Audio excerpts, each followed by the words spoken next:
Welcome to Kinetic Cycles for a little introduction to the 2018 model lineup. So new for this year, we've got new Crux and new Diverge. Now, a lot of folks in our customer base and around the interwebs are probably wondering, which bike do I get? Do I want the Crux? Do I want the Diverge? You probably want both, but more now so than ever, you have two definitive lines, two distinct channels for what the bike is intended for. Here we have our Crux, both in the elite category and the expert price point. And for these, they're gonna be the most specific cyclocross design bikes that Specialist has produced yet. So you can put a front derailleur on this, but it's now moved to a clamp style derailleur. I don't know why you ever wanna run two chainrings, but if you did, you could put a clamp on derailleur and still have that access. But now with running a one by, you don't have that braze-on type adapter. There is some slightly refined tire clearance setups here. We've gone to the bridgeless seat stays that we're familiar with, but this is really based around cyclocross racing. Sort of a tarmac for the dirt, features that are gonna be more nimble on the cross track, more responsive in and out of the turns, accelerates fast, lightweight to pick up, all the benefits that you're gonna want for cross racing.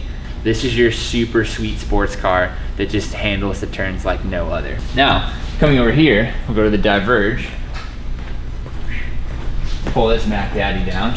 New for this year with the Diverge, everybody's familiar with the Future Shock. Hands down, the only way to go for riding on the gravel.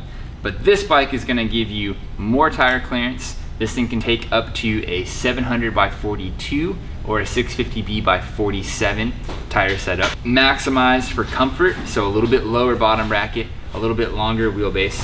On the bottom bracket note, this bike really can't take a wheel size smaller than this 30-32 Roubaix or an all condition or any 32 width tire. That's gonna drop the bottom bracket too low. You're gonna increase the likelihood of pedal strikes and such. So this is really a gravel race bike. Very low, very long, very stable in the off-road versus the Crux being a little bit taller, a little bit steeper, more nimble setup. So this is your go-to gravel rig. If you see yourself wanting to do 60 mile, 100 mile, just long, fun gravel adventures, this is the go-to. The Crux is gonna be your new cross race bike. You're gonna be pinning on a number, throwing on the skin suit, no bottle cage racing, that's the Crux. This is so much more capable. You have 3 bottle cage mounts, the ability to put a swap box on it as well. This is the gravel rig for sure. Hopefully that separates the two. You sort of have to decide what you want to get out of the bike, and we can help you decide what you want to get out of the bike, and we'll steer you into each distinct category, but you're probably going to want both, guaranteed. The whole N+1 thing is never more true than now, so let's help get you dialed with your new bike. Brah.